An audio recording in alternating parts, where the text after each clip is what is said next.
My name is Elizabeth, and I was 23 years old when this happened to me. I want to tell you about a night that completely changed how I see the world and how I move through it. And I'm warning you right now, by the end of this story, you're probably not going to want to stop at a gas station alone ever again. Before we dive in, if you've ever had a moment where you felt like someone was watching you, drop a comment and let me know. And if this story gets under your skin the way it got under mine, please like and subscribe because I have more stories just like this one. I had moved back home with my parents in Western Massachusetts about 4 months before this happened. It wasn't the plan, obviously. Nobody dreams of moving back in with their parents in their 20s. But life doesn't always go according to plan. I had been living in Boston with my ex-boyfriend in this nice apartment we'd gotten together. We'd made the huge mistake of signing a lease with someone we'd only been dating for about a year. Big mistake. Huge. He turned out to be someone completely different than who I thought he was. By the time I realized it, we were locked into a lease and I was trapped. When we finally broke up, I couldn't afford the apartment on my own, and I didn't have anywhere else to go. So I packed up my stuff and moved back to my parents' place in Western Mass. The thing about Western Massachusetts is that it's rural. Really rural. It's the kind of place where you drive for 20 minutes and barely see another person. There are farms and forests and long stretches of road where the only light comes from your headlights. I had grown up there, but I'd spent the last few years trying to get away from it. I wanted the city. I wanted the energy and the people and the life. And now I was back where I'd started. It felt like failure, even though my parents were nothing but supportive. One of the consequences of working these overnight shifts was that I had to eat dinner at weird times. There's not much open at 4 in the morning. Most restaurants are closed. Most of the world is sleeping. So when I got off my shift on this particular Tuesday morning in April, I drove around looking for something to eat. I ended up at this bagel place that opened at 4. They had a decent menu. I grabbed a chicken sandwich and a salad, planning to eat it when I got home. But first, I needed to stop for gas. My mom's car was running on empty, and I was the one who'd been using it since I moved back. There was a Shell station on the way home. It was about 2 miles from the bagel place. The parking lot for this station was huge, really huge, the kind of lot that probably had 40 or 50 pumps. But every time I went there, no matter what time of day, the lot was nearly empty. This morning was no different. It was just after 4 in the morning, and there was maybe one other car in the entire lot. The sky was that weird dark blue color that happens right before sunrise.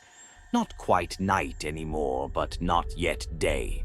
I paid cash inside to save a few dollars, and then went back outside to the pump. As I was walking toward pump number 12, I noticed that the other car that had been parked on the far side of the lot was now closer. A blue sedan. A guy was getting out of it as I walked past. He was tall, maybe 6'2" or 6'3", thin. He was wearing a dark jacket even though the weather was starting to warm up. I didn't think anything of it at the time. I was tired from my shift. I just wanted to get gas and get home. Hey, want to see a funny trick? I looked up and saw the guy standing there. He was smiling. It was that kind of smile that didn't quite reach his eyes. I hated the interaction immediately. Something about it felt off. But I didn't know what to say. I was alone in an empty parking lot at 4 in the morning with a stranger. Part of me wanted to just ignore him and get back in my car. but I didn't want to be rude. I didn't want to seem unfriendly. So I said, "What's the trick?" And he proceeded to show me this stupid trick, where he pretended to pull his finger off by folding it down behind his hand. It's one of those things kids do to try and gross people out. He kept looking down at his hands and then back at me, with this sarcastic expression on his face like he knew what he was doing was stupid, but he was doing it anyway. I fake laughed. I just wanted him to go away. But he didn't go away. He kept doing the trick, over and over, folding his finger down, looking at me, waiting for a reaction. I looked away and tried to pretend I wasn't noticing him anymore. I looked back at the pump. The numbers were climbing. $3, $4, $5. I just wanted the tank to be full so I could leave. Finally, I heard the click. The nozzle had stopped. The tank was full. I quickly put the nozzle back in the pump and practically jogged toward the door to go inside and get my change. When I came back outside, the man was no longer visible, but his car was still there and the gas pump was still running. The hose was still connected to his vehicle. He was probably inside paying or something. I didn't want to be there when he came back outside. I didn't want to give him another chance to interact with me. I got back in my mom's car and, just out of pure paranoia, I checked the back seat before I closed the door. I looked under both rows of seats. I looked in the trunk. Nothing. No one was back there. I locked the doors and started the engine. 5 minutes later, I was pulling into my parents' driveway. My excitement about eating my 4:30 breakfast was the only thing keeping me awake at that point. I found the spare key my parents hid in the front, unlocked the door, and quickly locked it back up behind me. I was always careful about security. My parents always joked that I was paranoid, but I grew up watching those true crime shows. I knew what could happen. I went straight to the kitchen and sat down at the table with my food. I made sure to be quiet. My parents were sleeping, and I didn't want to wake them up with noise or light. The house was silent, the kind of silent you only get at that hour. The world was still asleep. That's when I heard it, the front door being unlocked. I stopped chewing mid-bite. My food was still in my mouth. I sat completely still and listened. The door opened. It closed. Someone had unlocked my parents' front door and come inside the house. I said, "Mom, Dad." No response, nothing, just silence. My heart started racing. I got up from the table and walked quietly to the foyer. No one was there. The front door was closed but unlocked. Someone had definitely come inside, and they were still in the house. I ran upstairs to my parents' room. I didn't knock.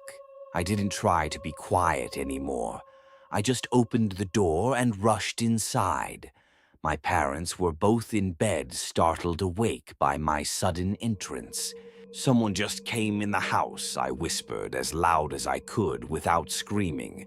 I could barely get the words out. My dad was out of bed in seconds. He told me to stay with my mom. He turned on all the lights as he moved through the house. Every single light, the hallway, the living room, the kitchen.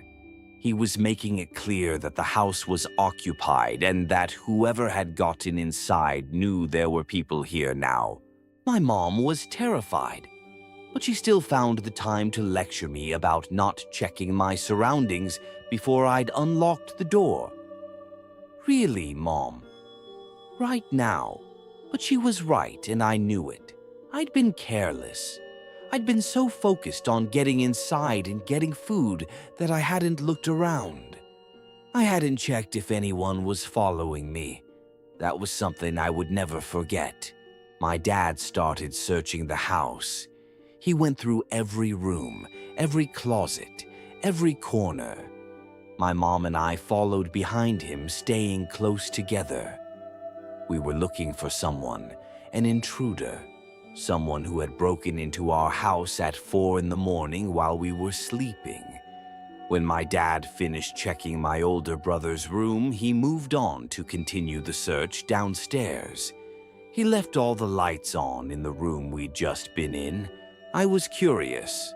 I know I shouldn't have been, but I was. I stayed behind and checked a couple of spots that I thought my dad might have missed. I checked under the bed. I opened the closet. Nothing. No one was hiding in there. So I went back downstairs to the main floor. My dad was already in the basement. I could hear him moving around down there. I didn't want to go into the basement. Even with my dad down there, it felt dangerous. So I stayed on the main floor with my mom. But I was curious. I went to the dining room, which was right next to the foyer by the front door. I got down on my hands and knees. I looked under the dining room table.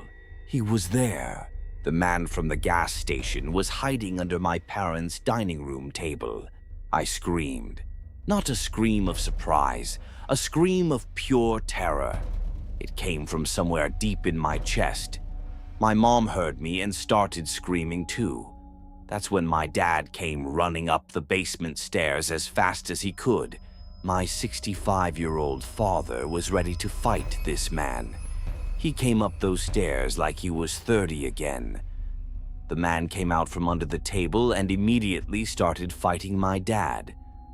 My dad is strong, but he's older. The man was younger and probably in better shape. He was overpowering my dad. He was pushing him back. My mom and I didn't hesitate. We started hitting him, punching, scratching, doing whatever we could to get him away from my dad. The three of us were attacking him all at once, and he finally decided it wasn't worth it. He ran. He bolted for the front door and just kept running. Out into the early morning darkness. Gone. My dad immediately locked the front door behind him. We called 911. The police arrived in what felt like 5 minutes but was probably closer to 10 or 15. When you're terrified, time does weird things. The officers took statements from all of us. They confirmed what I already knew. The man had followed me home from the gas station. He'd used that spare key that was hidden on the porch. He'd come inside our house while my parents were sleeping, and he'd been waiting under the dining room table for something. I didn't want to think about what. The police stayed outside in a patrol car parked in our driveway all night. It was a deterrent, a way of saying we're here, don't come back. My dad wedged a chair in front of the front door anyway. He slept in the living room that night. The next day, he replaced the lock on the front door completely, and that was the end of my parents hiding a spare key outside. I felt guilty. I know I shouldn't have, but I did. I felt like I'd brought danger to my parents' house. I'd been careless at the gas station. I hadn't been paying attention. I hadn't noticed that I was being followed. But looking back now, I don't know what I could have done differently. I was alone at 4 in the morning. I was tired. I just wanted to get gas and get home. What I know now is that this man had decided something the moment he saw me. He decided he was going to follow me. He'd followed me home in the dark. He'd watched me unlock the door. He'd used that spare key that he must have seen me find, and he'd come inside to wait for me. I don't know what he would have done if my parents hadn't been home. I don't know what would have happened if I'd gone upstairs to my room instead of coming directly to the kitchen. I don't know what he wanted, but I know that having my family there saved my life that night. I moved out of my parents' house 3 weeks later. I found an apartment in Springfield about 30 minutes away. I wanted distance. I needed it. And I needed to stop feeling like I'd brought danger into my family's home. I still feel guilty about it even now, years later. I still think about that man.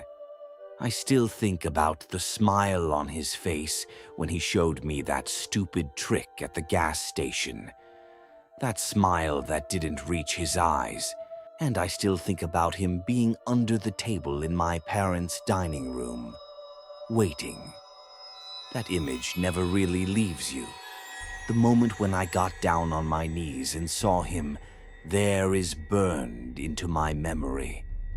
It's one of those moments that divides your life into before and after. After that night, everything changed. I started checking my mirrors obsessively when I was driving. I started taking different routes, even if they were longer. I started paying attention to every single person around me. I became hyper-aware of my surroundings, and I never ever let myself be alone in situations where I wasn't completely aware of what was happening around me. They never caught him. They tried.